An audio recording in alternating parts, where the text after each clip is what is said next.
If you've been told that fruit is automatically safe for blood sugar just because it's natural, I need you to pause for a second because that assumption is exactly what's tripping up so many people trying to manage their blood sugar. And by the end of this video, you'll know exactly which fruits genuinely work in your favor and which ones are quietly doing the opposite of what you think, even though they're sitting in the same produce aisle looking equally innocent.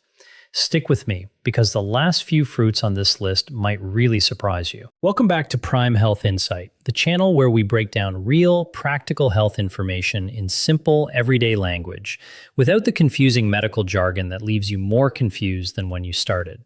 If this is your first time watching, hit that subscribe button right now, because we cover topics exactly like this one regularly. The kind of everyday food questions that genuinely make a difference once you understand them properly. It takes 2 seconds, and it means you won't miss what's coming next. Let's start with the big misunderstanding, because this is where almost everyone gets tripped up. Fruit gets grouped together in people's minds as one single category: natural, healthy, safe.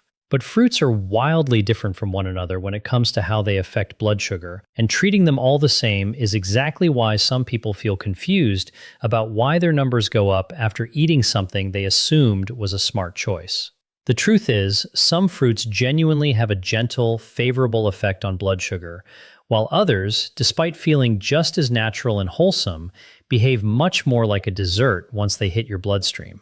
Today we're going through 7 fruits that tend to work in your favor, and 5 that quietly work against you, so you can make smarter choices without giving up fruit altogether. Let's start with the fruits that genuinely support healthy blood sugar levels, and first on this list are berries, specifically things like blueberries, strawberries, raspberries, and blackberries.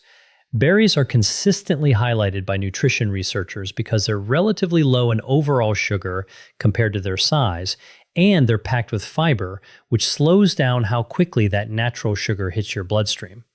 On top of that, berries are rich in antioxidants called anthocyanins, which have been studied for their potential role in supporting healthy insulin function over time. A small bowl of mixed berries is one of the easiest, most satisfying fruit choices you can make if you're keeping an eye on your blood sugar. Next on the list is cherries, and this one surprises people because cherries taste so sweet that they seem like they should be a problem. But cherries actually have a relatively gentle effect on blood sugar thanks to their fiber content and a lower overall glycemic impact compared to many other sweet-tasting fruits.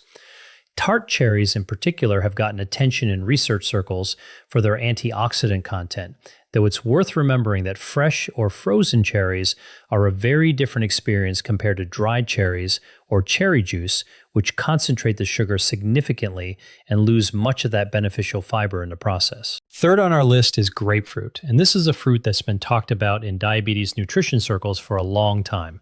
Grapefruit tends to have a lower glycemic impact compared to many other citrus fruits, and it's relatively high in water content and fiber for its size, which helps slow down sugar absorption.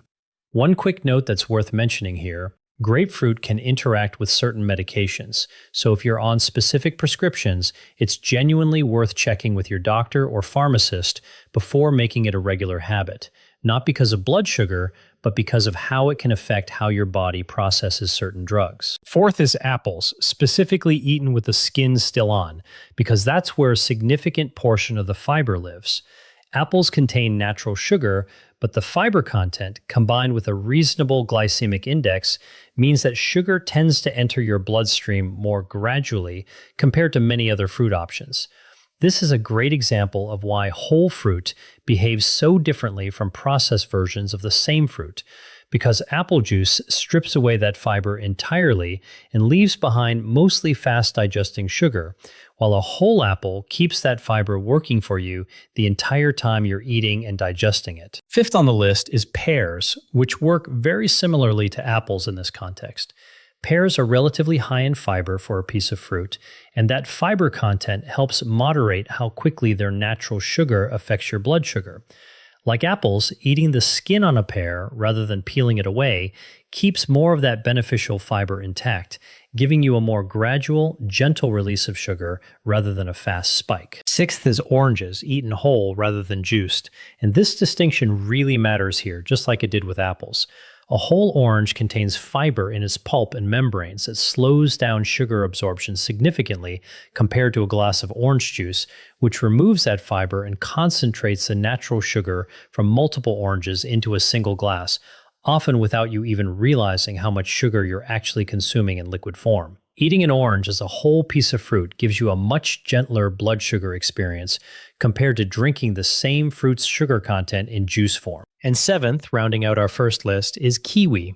Kiwi doesn't get talked about nearly as much as some of the other fruits on this list, but it deserves more attention because it's genuinely high in fiber relative to its size and has a lower glycemic impact compared to many other sweet fruits.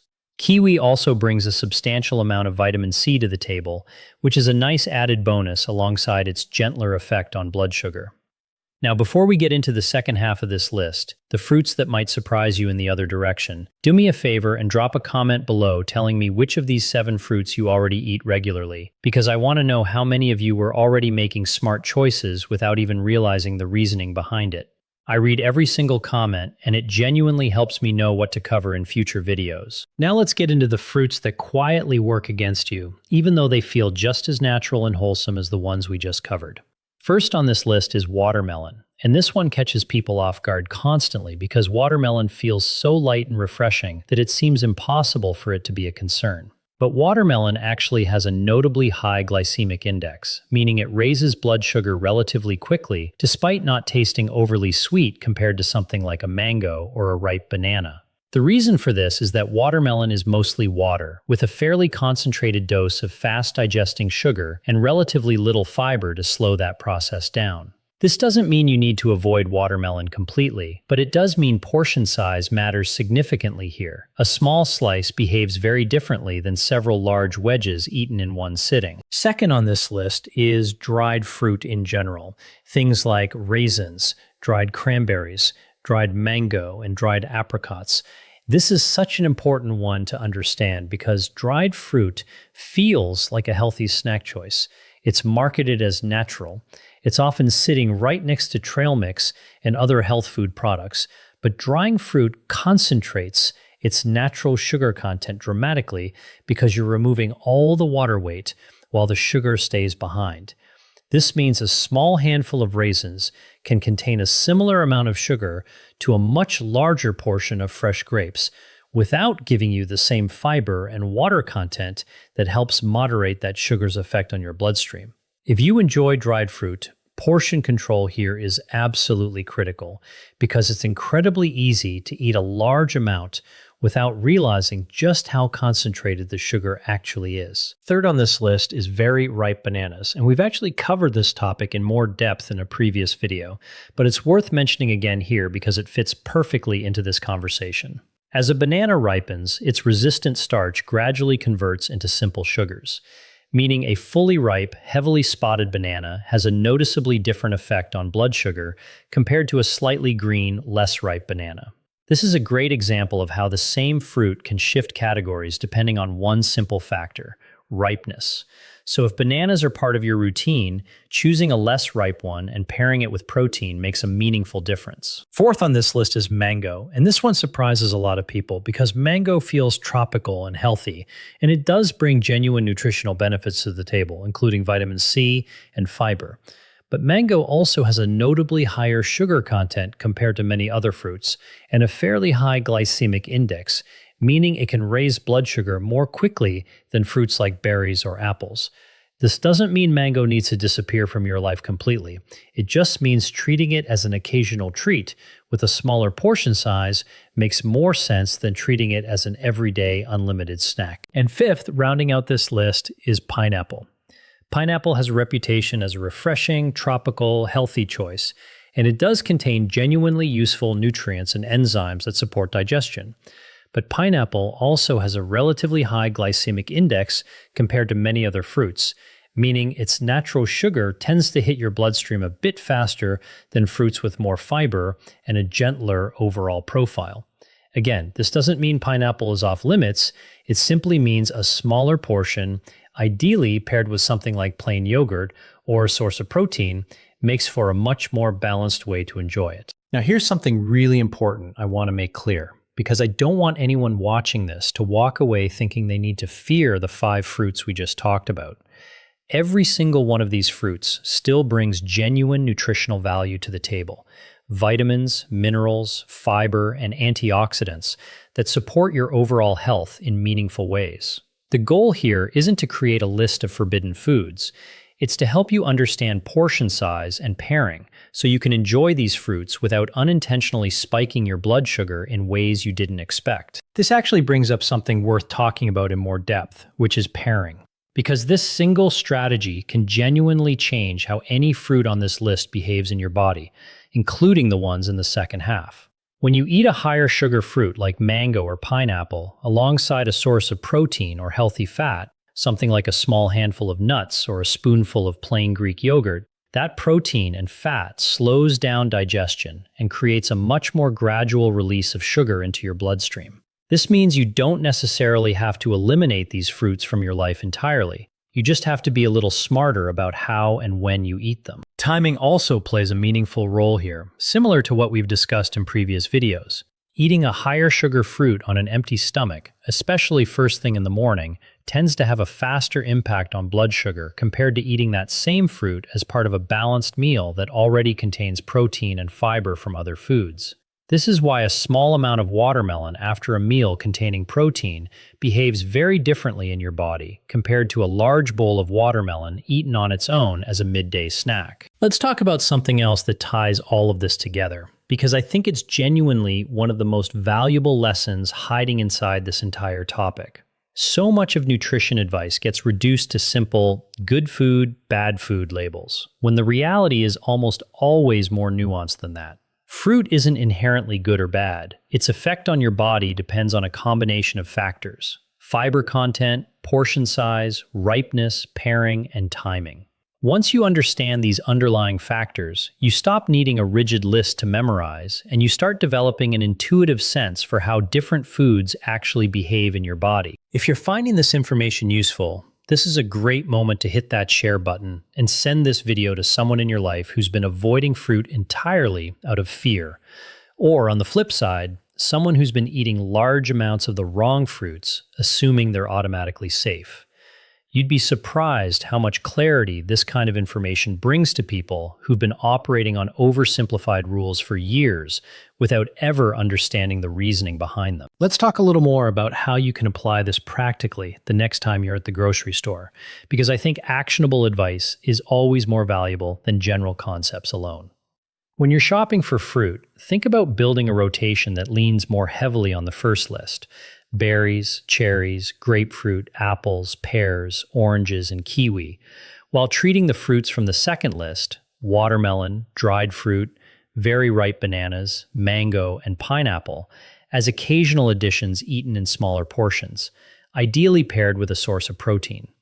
This isn't about rigid rules. It's about shifting the overall balance of what you're reaching for most often. Something else worth mentioning here is how fresh versus frozen fruit compares, because this comes up often. Frozen fruit, particularly frozen berries, retains almost all of its fiber and nutritional value, and in some cases can be just as good a choice as fresh fruit, especially if it allows you to keep a wider variety on hand without worrying about spoilage. Frozen fruit is also a great way to portion things out more easily, since you can take exactly what you need rather than being tempted to eat an entire container of fresh fruit before it goes bad. I also want to gently mention something important here, because it really does need to be said clearly. Nothing in this video is meant to replace the personalized advice of your own doctor or diabetes care team. Every single person responds a little differently to different foods, and if you're managing diabetes or another condition affecting blood sugar, your own doctor understands your specific situation, your medications, and your individual health history in a way no general video ever could. What this video is meant to do is give you a clearer, more informed foundation, so that when you do talk to your doctor about your diet, you're asking better, more specific questions. This brings up something genuinely valuable that I'd encourage everyone watching to try if you're able to check your own blood sugar. Try eating a small portion of one of the fruits from our first list, like berries or an apple, on one occasion. And then, on another occasion, try a similar size portion of one of the fruits from our second list, like watermelon or mango, and compare how your numbers respond afterward. This kind of simple, personal experimentation gives you real information specific to your own body, which is always more valuable than general advice alone, even really solid general advice like what we've covered today. I think what makes this topic so genuinely useful to understand is that it takes something that felt like a long list of rules to memorize and turns it into a much simpler framework you can apply to any fruit, even ones we didn't specifically mention today. Fiber content, portion size, ripeness, pairing, and timing. These 5 factors explain almost everything you need to know about how a piece of fruit is likely to affect your blood sugar. And once that framework clicks into place, you stop needing to memorize endless lists and start making confident decisions on your own. Let's do a quick recap of everything we've covered today, because I want this to genuinely stick with you long after this video ends. The fruits that tend to work in your favor for blood sugar management include berries, cherries, grapefruit, apples, pears, oranges, and kiwi, largely thanks to their fiber content and lower overall glycemic impact. The fruits that quietly work against you, despite feeling just as natural and wholesome, include watermelon, dried fruit, very ripe bananas, mango, and pineapple, mainly due to their higher glycemic index and more concentrated natural sugar content. None of these 5 fruits need to be eliminated entirely. They simply deserve smaller portions and smarter pairing with protein or healthy fat to keep their effect on your blood sugar more gradual and manageable. The real takeaway here, the thing I want you to remember above everything else, is that fruit isn't simply good or bad. It's about understanding fiber, portion, ripeness, pairing, and timing, and applying that understanding consistently rather than relying on rigid, oversimplified rules that don't account for the full picture. If this video gave you a clearer, more confident way of choosing fruit, make sure you're subscribed to Prime Health Insight, because we're covering topics exactly like this one regularly, taking common food confusion and breaking it down with real, practical understanding instead of vague warnings that leave you more confused than when you started. Drop a comment below and let me know which fruits you'd like us to cover in more depth next, or if there's a specific food category you've been wondering about entirely. And if you know someone who's been confused about which fruits are actually smart choices, go ahead and share this video with them right now, because this might be exactly the clarity they've been needing. Thanks so much for watching, take care of yourself, and I'll see you in the next one.